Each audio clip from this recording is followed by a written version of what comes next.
अस्सलाम वालेकुम students. Hopefully आप सब ठीक होंगे और बखैरियत आफियत होंगे और आपकी छुट्टियां भी बहुत अच्छी सी गुजरी होंगी। अच्छा जी स्टूडेंट, जैसे आप लोगों को मालूम है कि जैसे सिचुएशन क्रिएट हुई है और क्लासेस लेना राइट नाउ 15 जुलाई तक जो कराची यूनिवर्सिटी ने हमें डायरेक्शन दी है कि ऑनलाइन क्लासेस का, तो उसी को हम फॉलो कर रहे हैं। तो बड़े केयरफुल होके सुनिएगा ये लेक्चर्स। आज जो हम लेक्चर अपना स्टार्ट कर रहे हैं वो है पार्टनरशिप।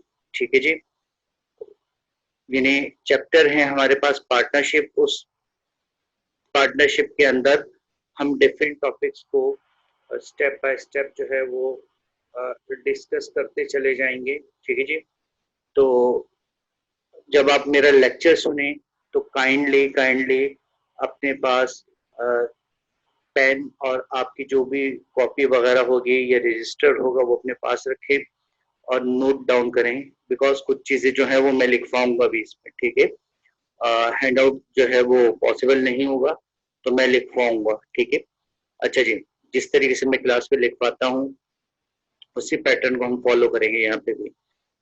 मेन चीज हमारे पास आ जाती है पार्टनर। ठीक है, पार्टनरशिप किससे कहते हैं और से सुनिएगा।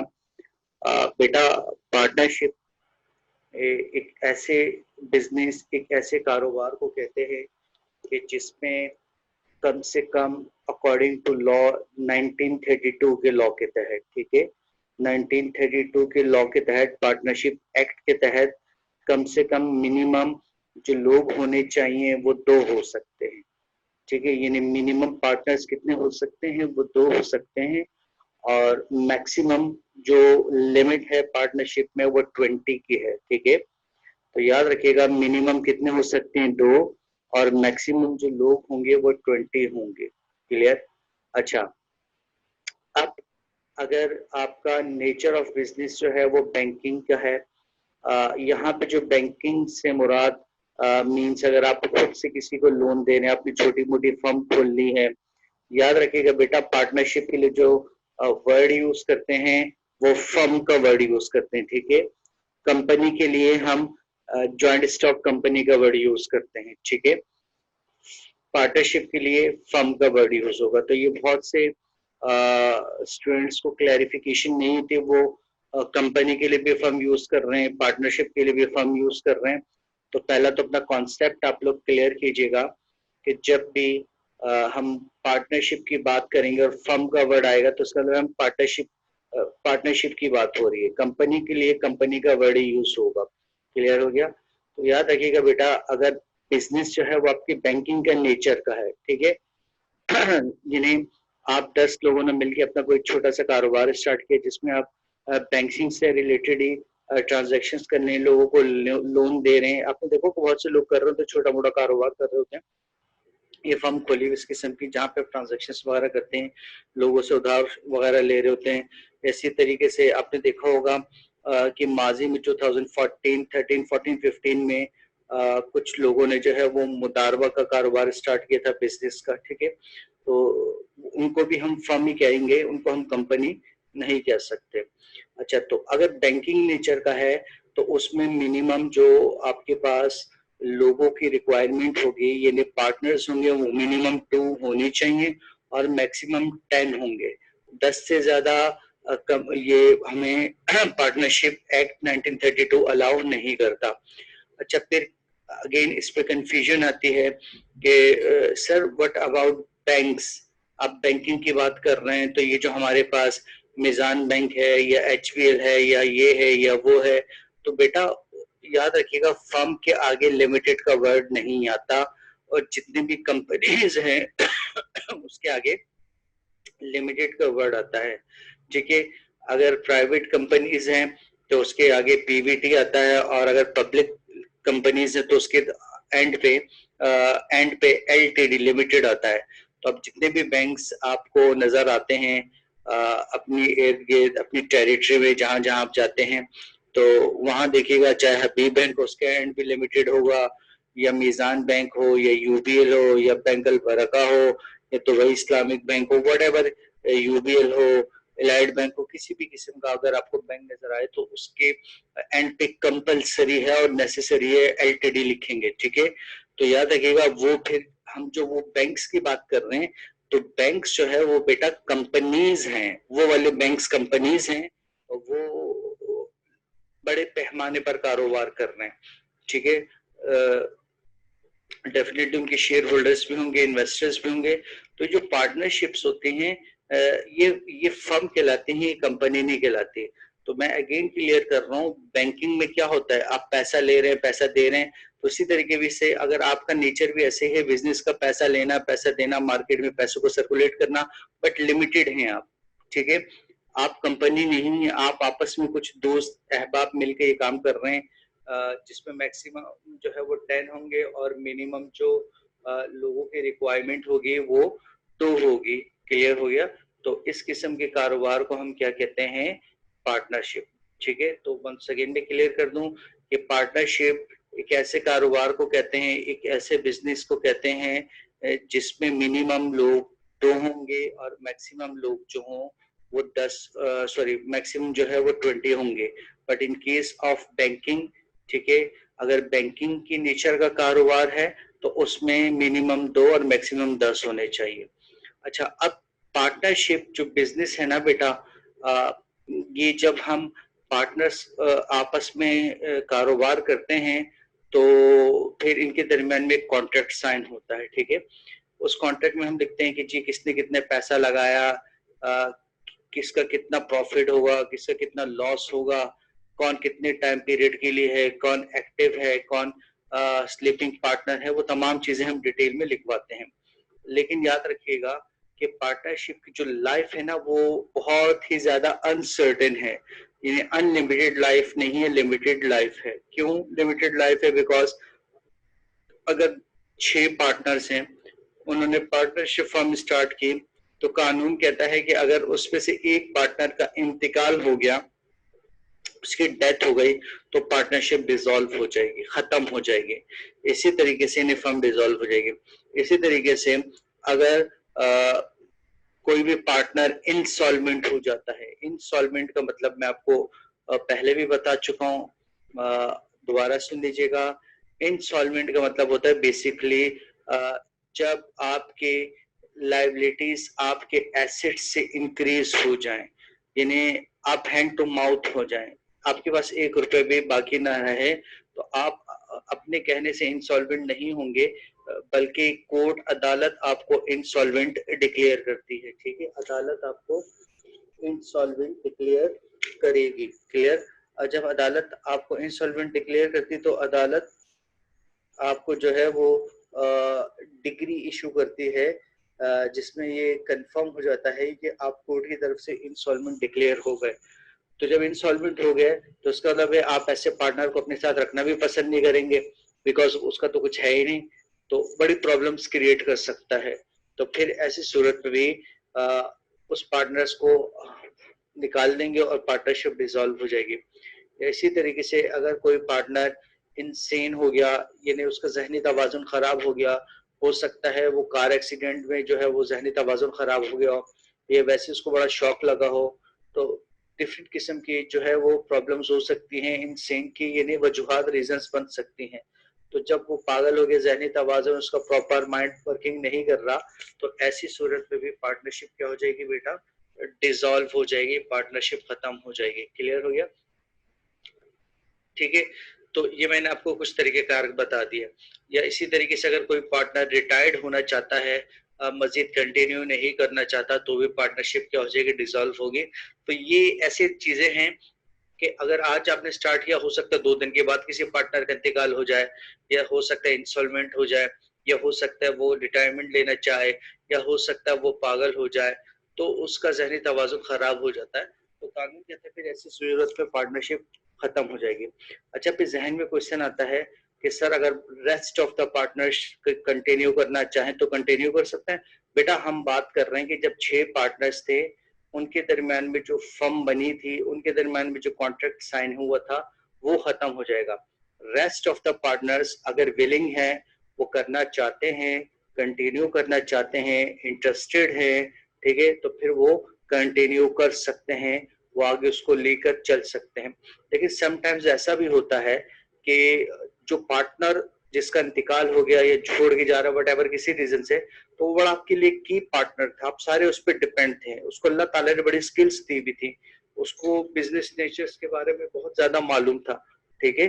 तो फिर ऐसी सिचुएशंस में क्या होता है कि बाकी पार्टनर एग्री नहीं होते, उनको पता होता है कि यार हम में तो इतनी स्किल्स ही नहीं है, लेकिन अगर आप ये समझते हैं कि यार नहीं इसके अलावा भी हम आगे कंटिन्यू कर सकते हैं, रेस्ट ऑफ द पार्टनर्स आगे अपने बिजनेस को लेके चल सकते हैं, कारोबार को लेके चल सकते हैं, तो ठीक है, फिर आप एक नया कॉन्ट्रैक्ट साइन करेंगे। एक नया कॉन्ट्रैक्ट जब साइन आएगा तो इसका मतलब एक नई फर्म बनी, ठीक है, नाम वही रख सकते हैं आप, उस पर इश्यू नहीं है, लेकिन पार्टनर्स नए होंगे, एक नया कॉन्ट्रैक्ट साइन होगा, वो कॉन्ट्रैक्ट खत्म हो चुका, ठीक है। बेसिकली हम कॉन्ट्रैक्ट को देखते हैं, कॉन्ट्रैक्ट जब खत्म हो गया पार्टनरशिप भी खत्म होगी, कॉन्ट्रैक्ट नया है तो एक नया कारोबार स्टार्ट होगा, ठीक है। अच्छा, पार्टनरशिप का फायदा ये है कि जो भी प्रॉफिट होगा वो सब में डिस्ट्रीब्यूट होगा और जो भी लॉस होगा वो भी सब में डिस्ट्रीब्यूट होगा, ठीक है। तो ये हमने पार्टनरशिप की डेफिनेशंस जो है वो मैंने आपको डिटेल में बता दी कि पार्टनरशिप है क्या, ठीक है। अच्छा, इसमें हम डिफरेंट टॉपिक्स को डिस्कस करेंगे स्टेप बाय स्टेप करके। एक तो हमारे पास टॉपिक आता है explain the advantages of partnership, या फिर एग्जामिनर पूछता है डिसएडवांटेजेस ऑफ पार्टनरशिप, या फिर एग्जामिनर पूछता है कि कैरेक्टरिस्टिक्स ऑफ पार्टनरशिप। इसी तरीके से फिर आपसे पूछता है कि टाइप्स ऑफ पार्टनर, और इसी तरीके से फिर टाइप्स ऑफ पार्टनरशिप, ठीक है। तो there is a difference between types of partners and types of partnership, ठीक है। फिर इसी तरीके से आपसे एग्जामिनर शॉर्ट क्वेश्चन में एक चीज पूछते थे जो बहुत से स्टूडेंट्स नहीं करते, और इनफैक्ट कुछ टीचर उसको स्किप भी करवाते हैं, पार्टनरशिप एट विल क्या होती है, ठीक है। फिर इसी तरीके से एग्जामिनर ये पूछ सकता है कि जी ये बताएं कि एक माइनर पार्टनर किससे कहते हैं, ठीक है, माइनर पार्टनर किससे कहते हैं, और माइनर पार्टनर की क्या राइट्स हैं, क्या लायबिलिटीज हैं, अगर वो कंटिन्यू करना चाहता है फर्म को तो फिर उसकी क्या राइट्स और क्या लायबिलिटीज होंगी, तो ये तमाम चीजें आ जाती हैं, ठीक है। फिर इसी तरीके से आ जाता है कि एक जो रजिस्टर्ड फर्म होती है जिसको आप रजिस्ट्रार से, ठीक है, जिस तरीके से आप अपने आप को इनरोल्ड करवाते हैं कराची यूनिवर्सिटी से, तो इसका मतलब है कि आपको डिग्री कराची यूनिवर्सिटी इशू करेगी, आपका जो ग्रेजुएशन होगा वो ऑथेंटिक होगा, उसमें कोई शक व शुबा नहीं होगा, और आपकी एक रिकग्नाइज डिग्री होगी। तो इसी तरीके से पार्टनर्स अपने आप को जब रजिस्टर्ड करवाते हैं तो उसके भी बहुत से फायदे हैं, और अगर नहीं करवाएंगे तो बहुत से नुकसानात होंगे उसके, ठीक है। अब क्या फायदे होंगे क्या नुकसान होंगे वो भी हम पढ़ लेंगे, एडवांटेजेस और disadvantages of registered firm and non registered firm. इसी तरीके से फिर एग्जामिनर आपसे पूछता है explain the implied and non implied authorities of partner, कि एक पार्टनर की इम्प्लाइड अथॉरिटीज और नॉन इम्प्लाइड अथॉरिटीज किससे कहते हैं, ठीक है जी। तो वो चीज भी हम देख लेंगे, इम्प्लाइड अथॉरिटी किसे कहते हैं और नॉन इम्प्लाइड अथॉरिटीज किसे कहते हैं, ठीक है। तो जैसे स्टार्टिंग में लेक्चर के मैंने आपसे कहा था कि आप अपने पास पेन और कॉपी या आपका जो भी रजिस्टर हो या जो भी डायरी जिस पे आप बेहतर समझते हैं लिखना वो अपने पास रखिएगा, ताकि एक सीक्वेंस वाइज आपको तमाम लेक्चर समझ में आए और वो आपकी कवर होते चले जाए, ठीक है। क्लियर हो गया? अच्छा जी, यहाँ तक तो मैंने आपको बता दिया कि पार्टनरशिप में ये 5 से 6 टॉपिक्स जो है हम डिटेल में डिस्कस करेंगे। क्लियर हो गया? अच्छा, आज जो हम सबसे पहले क्वेश्चन करने वाले हैं, क्वेश्चन है implied and non implied authorities of partner, ठीक है। तो स्टूडेंट, अगर आप लोग अपने पास क्वेश्चन लिखना चाहते हैं तो लिख लीजिएगा, ठीक है। एग्जाम में जो क्वेश्चन आता है वो क्वेश्चन जरा मेरे गौर से सुनिएगा, ठीक है। Explain the implied and non-implied authorities of partners. Explain the implied and non-implied authorities of partners. ठीक है, कि एक पार्टनर की क्या implied authority है इसको अथॉरिटीज भी कहते हैं और पावर्स भी कहते हैं, ठीक है। एक पार्टनर की क्या इम्प्लाइड अथॉरिटी और पावर है, ठीक है। अच्छा जी, अब इम्प्लाइड का मतलब मैं आपको थोड़ा सा बता देता हूँ। देखिए, जिस तरीके से हर एक के लिए कारोबार के लिए कानून बनाया गया है, तो हम पार्टनरशिप एक्ट 1932 पढ़ रहे हैं। तो 1932 में जो इम्प्लाइड पावर्स हैं, उसका मतलब ये है कि कानून कहता है कि हमने ये पावर्स आपको पार्टनर्स ऑटोमेटिकली दी है। आप जब इन पावर्स का इस्तेमाल करेंगे तो आपको बाकी पार्टनर से उस पावर को इस्तेमाल करने के लिए परमिशन नहीं चाहिए। उस पावर को इस्तेमाल करने के लिए किसी से पूछने की जरूरत नहीं है, ठीक है। लेकिन इसके लिए कुछ आपको बाउंड्रीज बता दी गई हैं, दायरा अख्तियार बता दिया गया है कि आप सारे काम नहीं कर सकते। जो काम आप कर सकते हैं बाकी पार्टनर्स की परमिशंस के बगैर, उनको आपने देखना है, ठीक है। तो जब आपने ये सवाल लिख लिया है, explain the implied and non implied authorities और पावर्स ऑफ पार्टनर्स, ठीक है। तो अब हम आ जाते हैं आंसर पे। तो याद रखिएगा बेटा, आप लोगों ने अपने पास जो पहली हेडिंग लिखनी है उसका नाम है इम्प्लाइड अथॉरिटीज ऑफ पार्टनर, ठीक है बेटा। तो सवाल आप लोगों ने जो जवाब लिखना है आंसर में, वो हेडिंग लिखनी है इम्प्लाइड अथॉरिटी ऑफ पार्टनर, और स्लैश डाल के लिखना है, पावर लिख दी या ये अथॉरिटी लिख दी, चलो ये भी इनफ ही है, ठीक है। अच्छा, अब हम इसमें देखेंगे कि एक पार्टनर विदाउट कंसेंट, कंसेंट का मतलब है रजामंदी, कि एक पार्टनर बगैर रजामंदी के, बगैर पूछे किस तरीके से वो काम कर सकता है, और वो जो काम करेगा वो अपने एक्ट से, अपने अमल से फर्म को बाइंड कर देगा, पाबंद कर देगा, ठीक है। इन्हें फर्म उसके उस एक्ट के लिए जिम्मेदार होगी, ठीक है। तो पहला जो मैं वन बाय वन करके आपको पहले बता देता हूँ, टेंशन न लें, ठीक है। वन बाय वन करके एक्सप्लेन करूंगा, देन मैं उसको लिखवा भी दूंगा, ठीक है, आसान से अल्फाज में। तो गौर से सुनिएगा बेटा।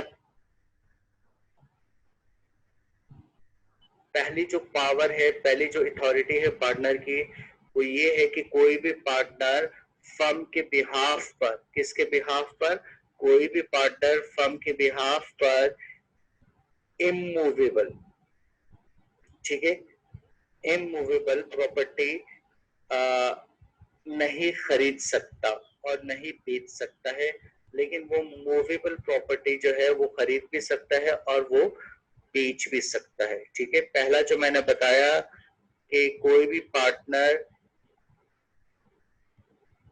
फर्म के बिहाफ पर कोई भी मूवेबल प्रॉपर्टी खरीद भी सकता है और बेच भी सकता है, मगर इमूवेबल प्रॉपर्टी ना बेच सकता है ना खरीद सकता है। तो मूवेबल प्रॉपर्टी क्या हो जाएगी, फर्म के बिहाफ पर कोई आपने गाड़ी खरीद ली, फर्म के बिहाफ पर कोई मशीनरी खरीद ली, कोई मर्चेंडाइज खरीद ली, कोई जो है वो स्टेशनरी के सामान खरीद लिया, कोई फर्नीचर खरीद लिया, एडमिन से रिलेटेड कोई चीज, एसी वगैरह, स्पेक्स वगैरह खरीद लिए, तो ये तो आप काम कर सकते हैं, मगर इमूवेबल प्रॉपर्टी नहीं खरीद सकते और ना ही बेच सकते हैं। जिस तरीके से कोई प्लॉट हो गया, कोई बिल्डिंग हो गई, तो ये बेटा आप नहीं खरीद सकते और ना ही बेच सकते हैं, ठीक है।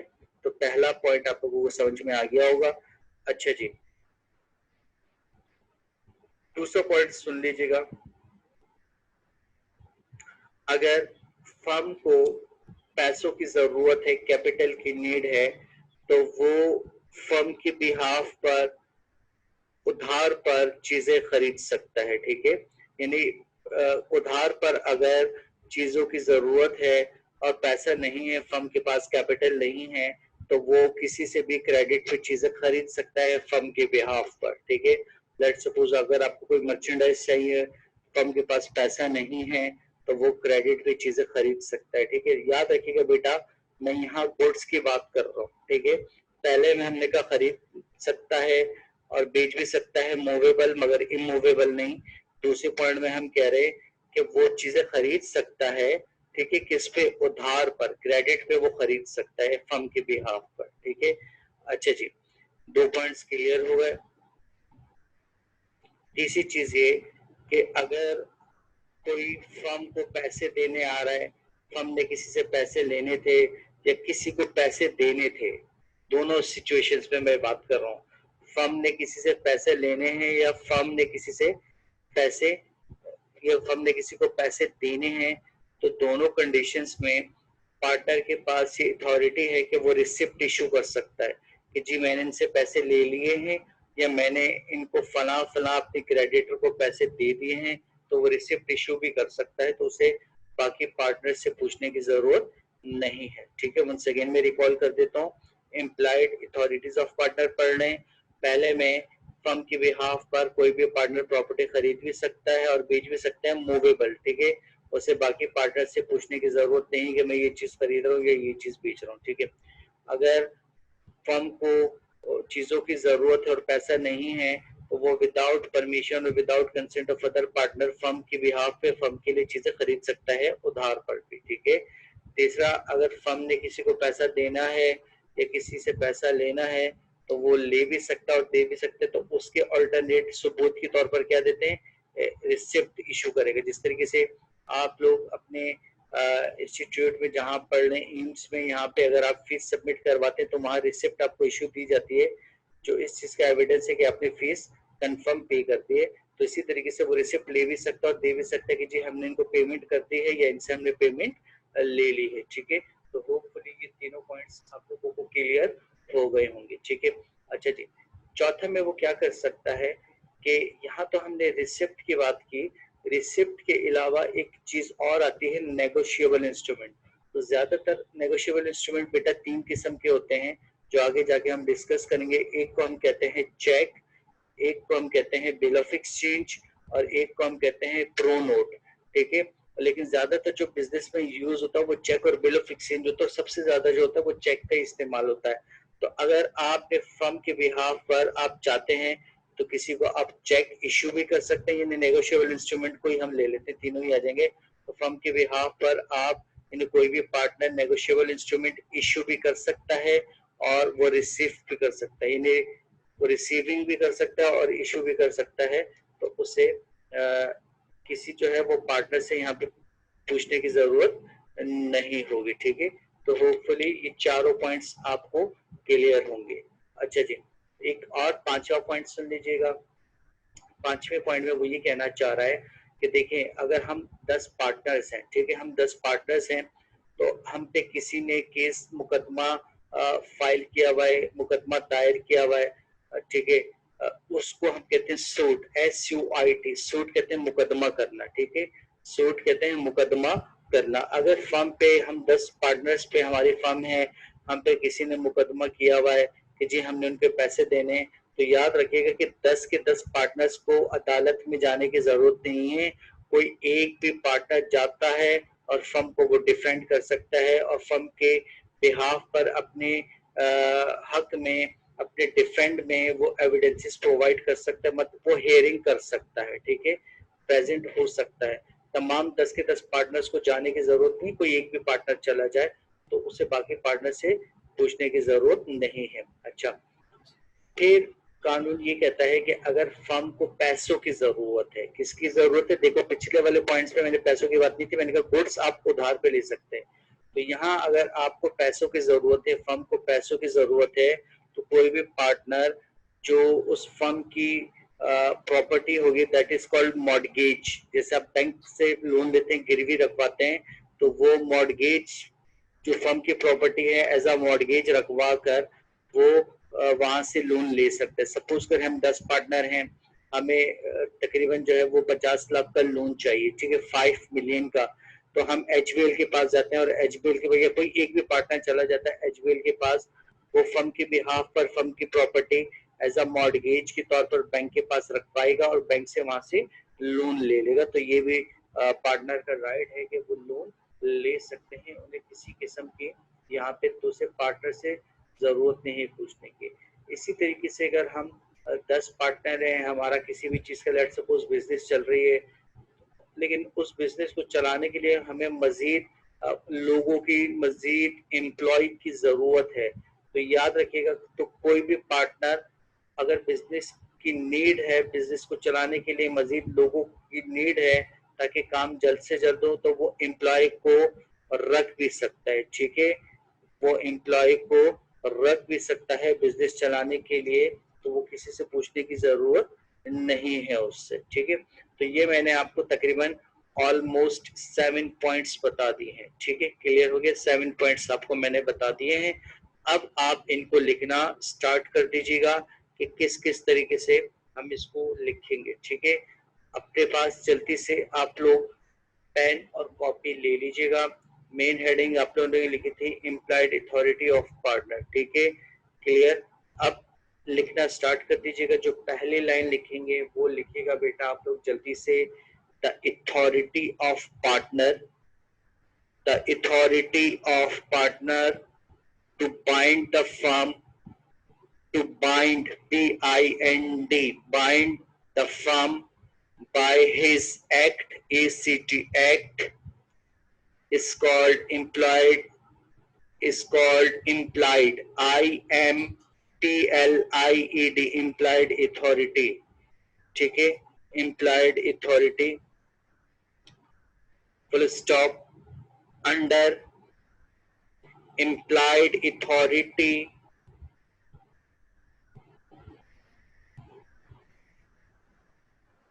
under implied authority, a partner can do the following.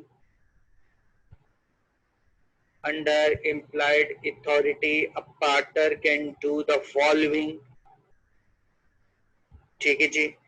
अब वो क्या क्या काम कर सकता है, जो मैंने 7 पॉइंट्स आपसे डिस्कस किए हैं, तो वो लिखना स्टार्ट कर दीजिएगा। पॉइंट नंबर 1 लिखिएगा,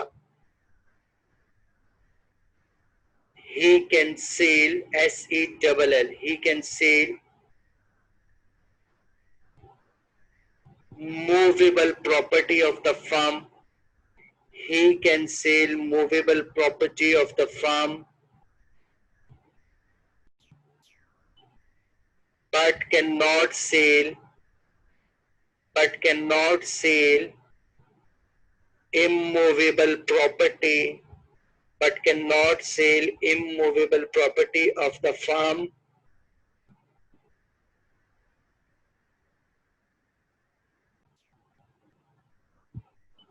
the consent, without the consent, consent की spelling C-O-N-S-E-N-T, consent, इसका मतलब होता है रजामंदी, without the consent of other partners, without the consent of other partners, ठीक है। पॉइंट नंबर 1 क्लियर हो गया। वो कोई भी चीज जो मूवेबल होगी बेच सकता है, खरीद भी सकता है, लेकिन इमूवेबल बगैर रजामंदी के पार्टनर्स के ना बेच सकता है ना खरीद सकता है, ठीक है। पॉइंट नंबर 2 पे आ जाइएगा। पॉइंट नंबर 2 पे लिखिएगा, partner can purchase goods for the firm, partner can purchase goods for the firm on credit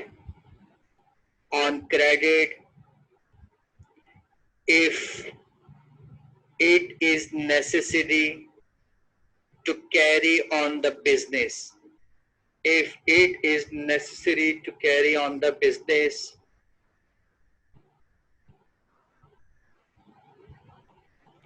ठीक है जी। पॉइंट नंबर 3 लिखिएगा, पार्टनर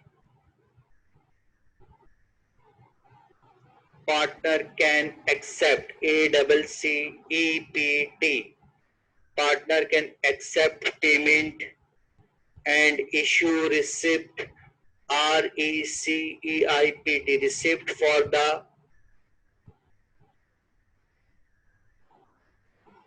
them कर दीजिएगा, and issue receipt for them, THEM, them, on behalf of the firm, on behalf, BEHALF, on behalf of the firm, ठीक है।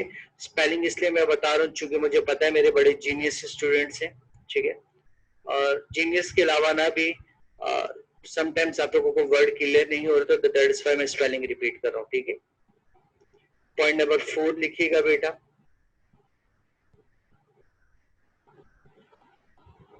he can issue and accept negotiable instrument. negotiable की spelling NEGOTIABLE,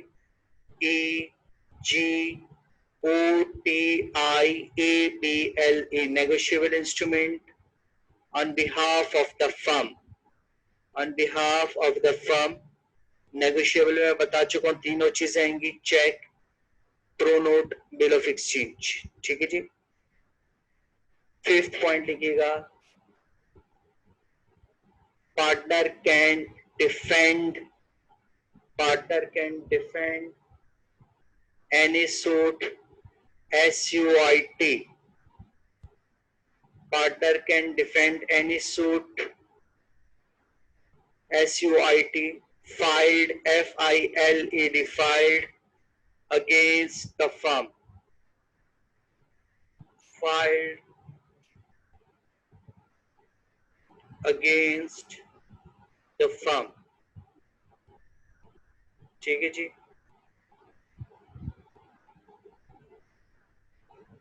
5 points हम कर चुके हैं। Point number 6 लिखिएगा,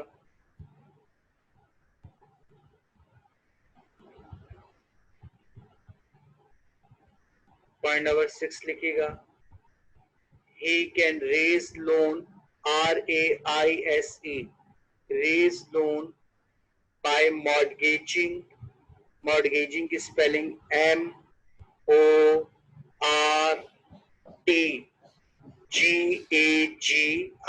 MORTGAGING, mortgaging property of the firm। ठीक है, जो मैंने उधार लेने वाली बात की थी कि वो प्रॉपर्टी रखवा के उधार भी ले सकते हैं। he can raise loan by mortgaging property of the firm। 6 points हम कर चुके हैं। 7th पॉइंट लिखिएगा, he can employ, EMPLOY, he can employ staff, he can employ staff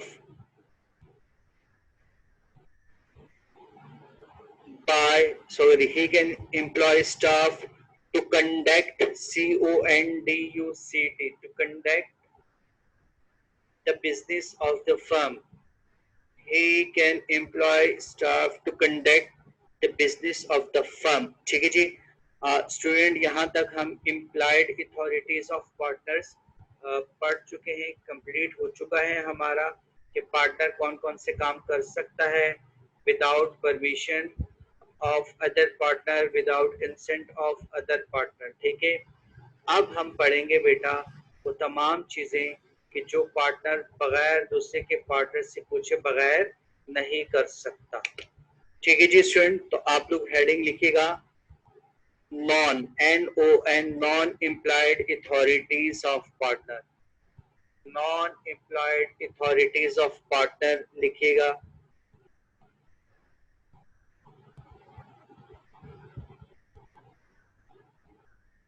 ठीक है, तो लिखिएगा अ पार्टनर कैन नॉट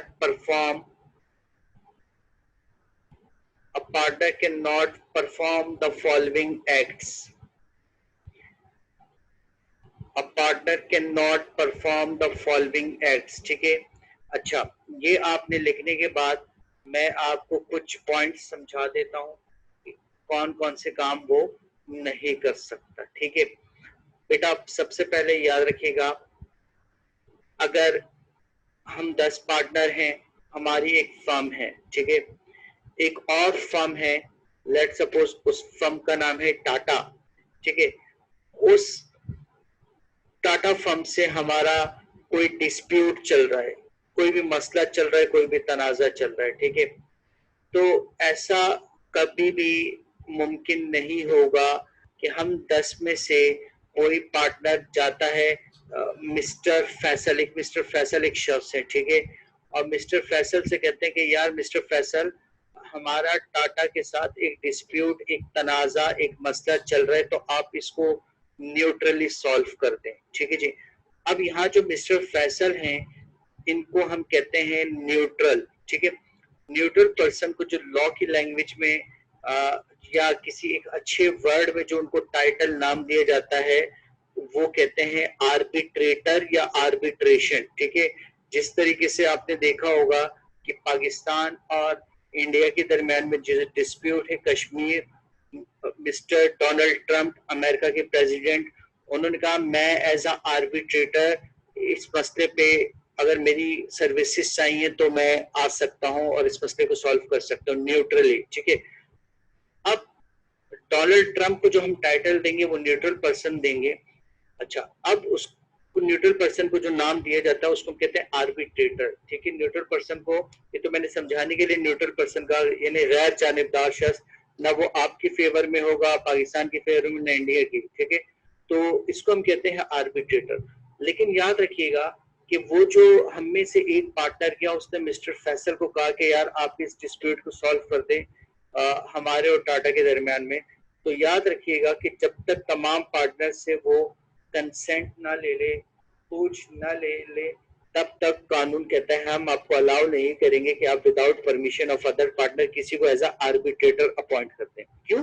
हो सकता है आपको मालूम नहीं है कि मिस्टर फैसल जो है वो आपकी नजर में वो एक न्यूट्रल पर्सन है, बट हो सकता है बाकी पार्टनर्स को मालूम हो कि यार मिस्टर फैसल जो है मिस्टर टाटा के बड़े अच्छे फ्रेंड है, टाटा फर्म के बहुत जबरदस्त फ्रेंड है।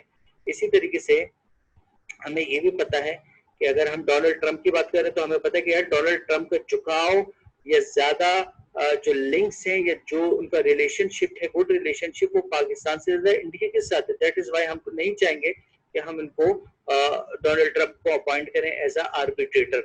तो कानून कहता है कि अगर कोई भी डिस्प्यूट होगा फर्म का किसी दूसरे फर्म के साथ, तो एक partner without permission of other partner किसी आर्बिट्रेटर को अपॉइंट नहीं कर सकता। आपको पूछना पड़ेगा कि यार ये मैं आर्बिट्रेटर इसको as a neutral person appoint करने जा रहा हूँ, तो आपको परमिशन लेना पड़ेगी, आप खुद से अपॉइंट नहीं कर सकते। तो होपफुली पहला पॉइंट भी आप लोगों को क्लियर हो गया होगा, ठीक है जी। अच्छा, दूसरे पॉइंट में कानून ये कहता है कि लेट्स सपोज हम 10 पार्टनर हैं, मैं बैंक चला जाता हूँ, फर्म के बिहाफ पर अपने नाम से अकाउंट खुलवा लेता हूँ। तो उसका मतलब है जितने भी चेक्स आएंगे, जो भी पेमेंट होगी वो मेरे अकाउंट में आएगी और मैं ही उसको क्लियर करूंगा। तो फर्म के अकाउंट में तो कुछ भी नहीं आएगा ना, तो हो सकता है मैं उसका मिस यूज करूं, आप लोगों को 1 रुपया भी ना दूं, मैं भाग जाऊं, चीट कर जाऊं, फ्रॉड कर जाऊं। तो कोई भी पार्टनर फर्म के बिहाफ पर बेटा अपने नाम से बैंक अकाउंट नहीं खुलवाएगा।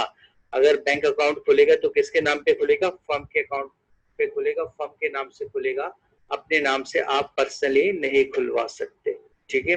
अच्छा जी, अब एक तो ये चीज हो गई आर्बिट्रेटर वाली बात की। सपोज करें हमने एक फर्म थी ZNCO, उस ZNCO से हमने तकरीबन 1 करोड़ रुपए लेना है। हमने केस चल रहा है हमारा अदालत में, कोर्ट में, और हमने केस उन पे मुकदमा फाइल किया कि जी इन्होंने हमारा 1 करोड़ रुपए देना है, जो भी बिजनेस डीलिंग थी उसके तहत, ठीक है। आप में से एक पार्टनर चला जाता और कोर्ट में और जाके कहता है कि सर हम अपना केस वापस लेते हैं और हमें कोई 1 करोड़ नहीं लेना, यानी आप अगली पार्टी को वो 1 करोड़ माफ कर रहे हैं, केस अपना विड्रॉ कर रहे हैं, केस वापस ले रहे हैं। तो कानून कहता है कि भाई आप कौन होते हैं अकेले, आपको तमाम पार्टनर से परमिशन लेने की जरूरत है। जब तक आप तमाम पार्टनर से परमिशन नहीं लेंगे तब तक आप केस विड्रॉ नहीं कर सकते, ठीक है। तो केस विड्रॉ के लिए आपको पार्टनर से परमिशन लेने की जरूरत होगी, ठीक है। तो ये हमने अभी तक 3 पॉइंट डिस्कस कर लिए। अच्छा, इसी तरीके से यहाँ तो हम अपना केस विड्रॉ कर रहे हैं ना। लेट सपोज वो ZNCO ने हम पे केस फाइल किया हुआ है, हम पे मुकदमा किया हुआ है कि जी उन्होंने हमसे पैसा लेना है, ठीक है, हमसे पैसा लेना है। तो अब हम में से कोई भी पार्टनर चला जाता है और कोर्ट में एडमिट कर देता है कि यस सर हमने इनका पैसा देना है। तो भाई आपने बगैर पार्टनर से पूछे कैसे ये एडमिट कर रहे हैं कि पैसा देना है? जब तक तमाम पार्टनर्स एग्री ना हो जाएं कि यार हमने पैसा देना है, तब तक आप कोर्ट में अपनी लायबिलिटी को एडमिट नहीं कर सकते, ठीक है। अकेले जाके आप नहीं कहेंगे कि सर हमने इनका पैसा देना है, जब तक तमाम पार्टनर्स एग्री ना हो जाए, ठीक है। आप अकेले नहीं कहेंगे, क्लियर। तो ये आपकी नॉन अप्लाइड अथॉरिटी से। ना आप केस वापस ले सकते हैं और ना ही आप ये एडमिट कर सकते हैं कि अगले ने आप पे मुकदमा किया है, ठीक है, और आप उससे वो एडमिट कर लें कि जी हमने ये पैसा देना है, ठीक है।